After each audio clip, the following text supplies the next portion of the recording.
Welcome to my channel Supriya homely kitchen. আজ আমি নিয়ে এসেছি আলু পটলের একটা রেসিপি। তো পটলটা এইভাবে কেটে নিয়েছি দু টুকরো করে, আর আলুটা এরকম করে পাতলা পাতলা সাইজ কেটে নিয়েছি। কড়াই বসিয়ে দিয়েছি, কড়াইটা গরম হয়ে গেছে, এবার একটু তেল দিয়ে দেবো। তেল দিয়ে দিলাম,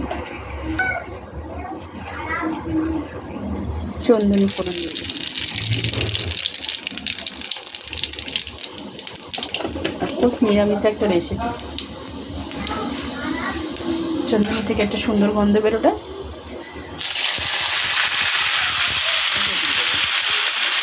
দিয়ে এটা ভাজা করে ফিরছি, ভাজা ভাজা করে ফিরছি। স্বাদ মতো নুন দিয়ে দিলাম ভাজাটার মধ্যে।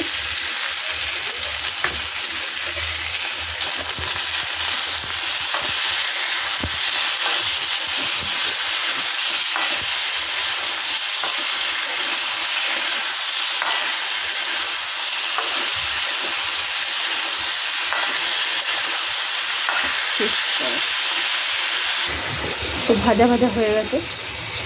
হাফ চামচের মতো জিরে গুঁড়ো, এই ধনে গুঁড়ো, হলুদের গুঁড়ো হাফ চামচের মতো,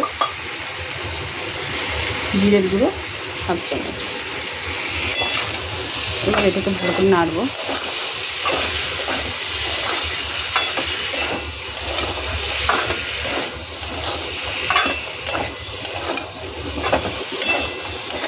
ভালো করে নেড়ে চেড়ে ফিরছি। তো বন্ধুরা দেখুন, এখানে আমার ছাতু আছে, ছোলার ছাতু আমি হাফ চামচ মতো দিয়ে দিলাম। এবার এটাকে ক্রমশ মশলার সাথে ভাজা ভাজা করবো, কাঁচা গন্ধটা কাটিয়ে নেবো বলে।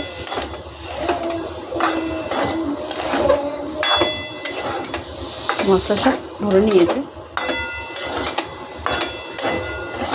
তো একটু ভাজা ভাজা করে নিয়ে ফিরছি। দেখুন ভাজা ভাজা হয়ে গেছে। এবার আমি এখানে একটা জল বসিয়েছি, ফুটে গেছে। এই জলটা দিয়ে দিলাম, বেশিটা দিলাম না, অল্পটাই দিলাম।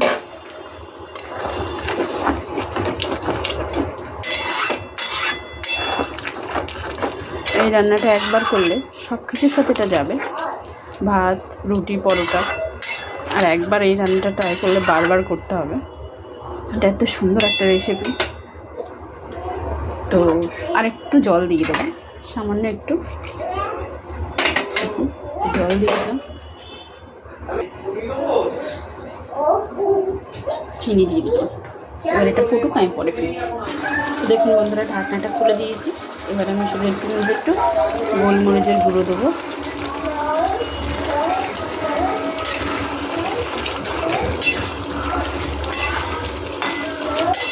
তো আমার রান্নাটা মোটামুটি হয়ে গেছে।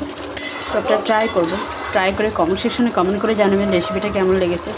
ভালো লাগলে লাইক কমেন্ট শেয়ার করবেন, আর আমার চ্যানেলটা সাবস্ক্রাইব করে দেবেন। ভালো থাকবেন, সুস্থ থাকবেন। থ্যাংক ইউ ফর ওয়াচিং বন্ধুরা, বাই বাই।